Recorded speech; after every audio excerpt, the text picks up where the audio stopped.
that's real, actually, because even, like I said, even for stupid little kids, they can recognize that a pencil should have a point.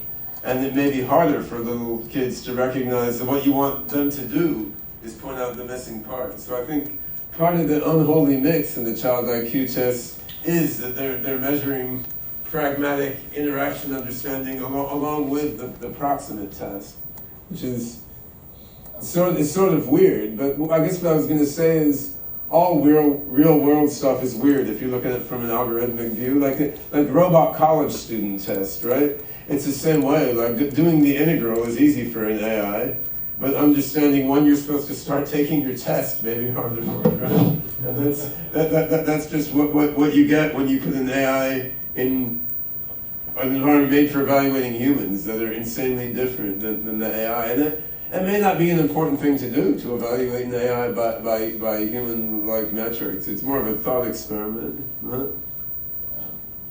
I mean, additional comment. Of course, this is a very good objective. Why I said what I said was, except for 1, 6, and 7, you can find papers that do all of that stuff pretty good. I mean, AI papers. So it's like the challenge here would be to actually apply this to children and see if they. You have to have a setter. Well, these are applied to children all the time. So. Yes, but you actually have to go and do this in a way that will be acceptable from a psychometrics point of view. Yeah. I mean, if one were to do this with an AI, you would make your little robot and you would have it evaluated by child psychologists as if it were a kid, right? Mm-hmm. I mean, that would, which is maybe a more theatrical value than anything else. Well, no. That would be the game that you would play anyway, right? I mean, to me, that's fairly similar to having an AI play chess or Go. I mean, chess and Go are not intrinsically interesting in the grand space of all activities in the universe, right? Chess and Go are interesting because they're part of human culture and human reality. So having an AI do that is interesting to us as humans, right? Otherwise, to a super intelligence, chess and Go are like some weird arbitrary manipulations of little circles on a square. Who cares, right? Yeah, because it would understand it's just a puzzle that wastes time. Well, it's a puzzle which is challenging to us because of limitations in our working memory and reasoning algorithm and so on. Yeah. Yeah. I was thinking in the square example, right? Might it be that we're actually searching for potentially like the opposite, as well as like with a child, we're searching for a child that can maybe put it into a square. For an AI, it might be great if it would throw it away because it would show this kind of like Picasso-like creativity, which might be something that would show that it's worth thinking for itself, or at least there's this creative spark. And you could say it's great for a kid too, actually. Yes. And if you look deeper, there are child psychologists will measure all sorts of different things besides the standard IQ. So there's tests of like fluid intelligence, which try to measure creativity and so forth. So there's a lot of assessment instruments that child psychologists have, and you could go through a similar exercise with other ones also. I think you still would find that the pragmatics is the hardest part for the AI, even if you're looking at fluid intelligence or EQ or the other things that they look at. And I have another question just relating to what you just said about, because I think with the Turing test there was a version of the Turing test where you wouldn't test, in the psychology test here, wouldn't it be more fair to test if the psychologists could distinguish whether a child was taking the test or a robot was taking the test, rather than testing if the robot would pass the test? No, of course. I don't personally find that more interesting, but that's also of some interest. I guess from my own view, I'm specifically not that interested in making an AI exactly impersonate a human being, because I mean that just involves a lot of lying and fakery, and there may be funny little cues, like maybe the AI hesitates longer and sometimes and shorter in other times that you could use to tell one from the other. And then in the end, that's why I like something like a robot college student test. Like if a robot can go to MIT and go to all the classes and take the exams and graduate based on the same interactions that a human does, so it can walk into the classroom, sit down, take the test, go to the instructor's office for evaluation if it wants to. It can do everything. I don't really care if the instructor can tell that it walks funny like a robot or something. Yeah, no, I didn't right? mean that it has to behave like the child, but rather like that the test of the passing of the test, the score that's set might be arbitrary and might, you know, like it might be unfair. Like maybe even like an AI that wouldn't pass the test but is still fairly good, you know, like a bad child would be. Yeah, it is unfair, and I mean, of course, an AI can do long division much better than even an idiot savant. It's much faster, right? So I mean, there are some metrics by which AIs are already vastly more intelligent than human beings. So I mean, this is kind of an arbitrary exercise in the grand sense, as is every human world criterion you would impose on the AI. Yeah. Colin? So along those lines, if the, I mean, I don't know if these are, how complex these things really are, if you think about it from a general perspective, but if, I mean, human beings, given you know, we've got a billion years of learning from evolution, and we can, you know, do things with 5 watts of power or whatever it is our brains. I thought it was 6,000 years.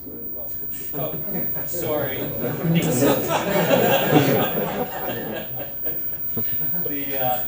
So, I mean, ultimately, if you had some level of AGI, whatever it is, but it's some sort of general AI, I mean, ultimately, I'm not sure if people would care whether it took the power of like 10 Googleplexes, like, you know, like 20 megawatts of power, and it's, so I guess this comes to the question of embodiment and the whole idea of whether, if you could divide away the things that require, you know, physical skills and motor skills and everything else versus ones that don't. And I mean, I know for you, the idea of learning through an embodied, you know, an agent like a robot is an important thing, but...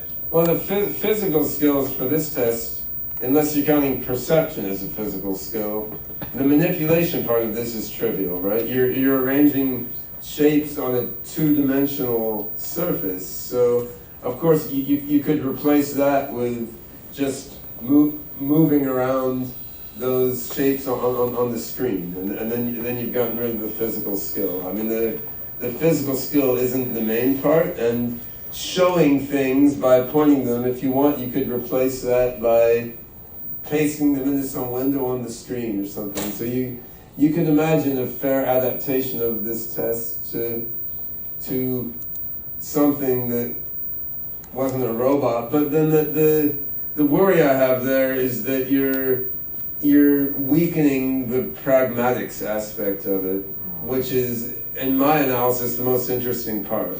Because to me, just thinking about it from an OpenCog view, with my main hat on as an AGI developer, the most interesting thing to me about making OpenCog pass these tests is not any of the puzzles. Most of them are very easy. Some of them are a bit challenging, but you can see how to solve them by hacking if you wanted to.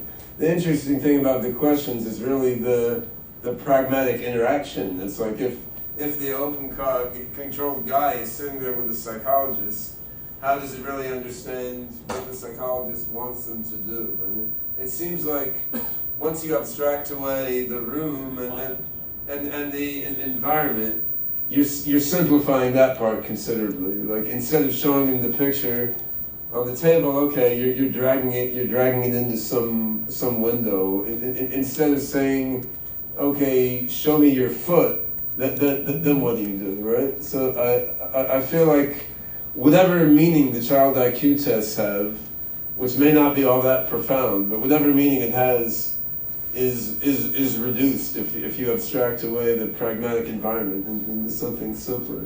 But if you look at, so something like AlphaGo, some people think, hey, that's quite impressive, right? It is impressive.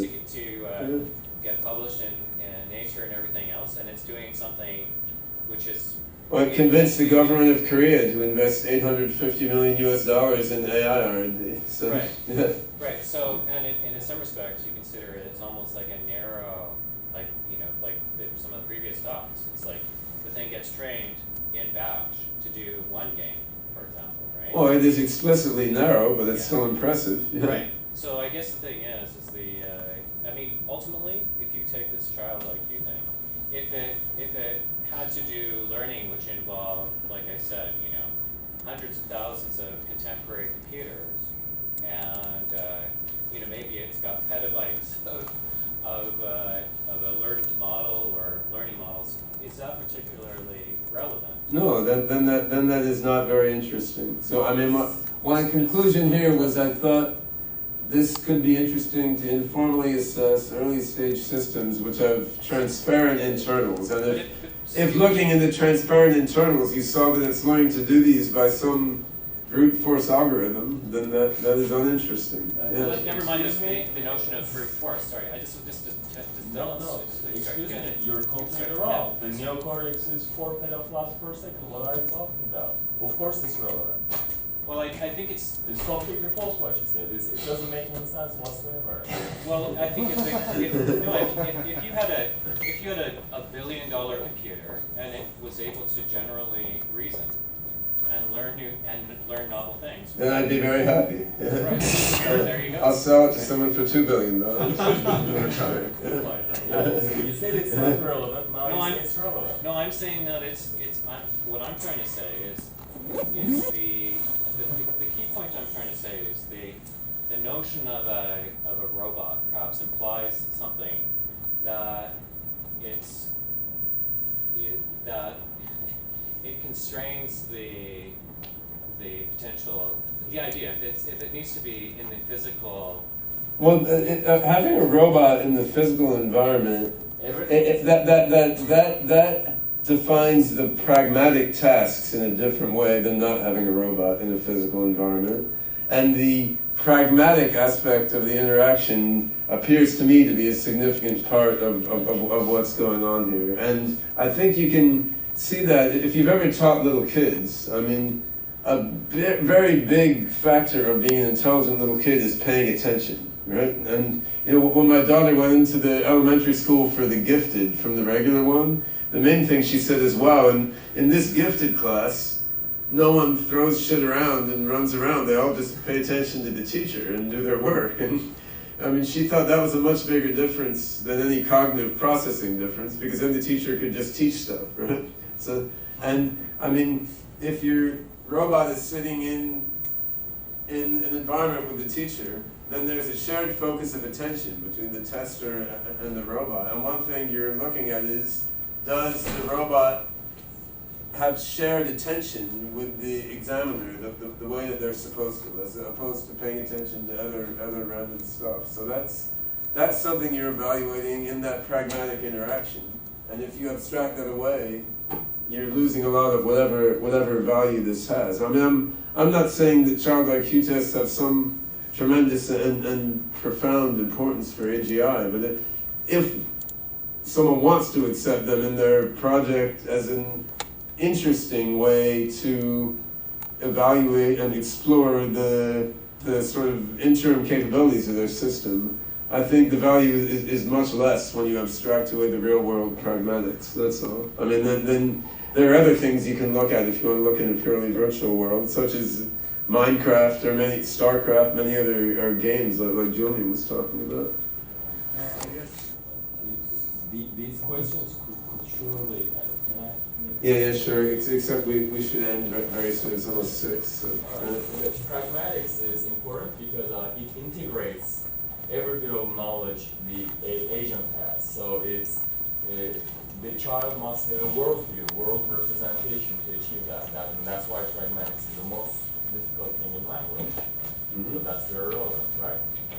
That's Yes. why it integrates everything. Yeah, and I think to wrap up, that was the main lesson I got from looking at this stuff, which is the main reason I thought it was at least marginally worth discussing with you all. I mean, the questions themselves are easy. You could all hack a solution to them, with or without a robot, but it really highlights the value of shared attention, understanding what the other guy wants you to do, reference resolution, anaphor resolution, and all this stuff is a lot of what makes a little kid seem smart or not. And this is a decent predictor, a significant part of a decent predictor of whether that kid, when they grow up, will be really good at solving logic puzzles, right? So there's an interesting cross connection there. And I mean, make of it what you will. I'm sure there's more interesting questions, but it's almost 6, so we better go.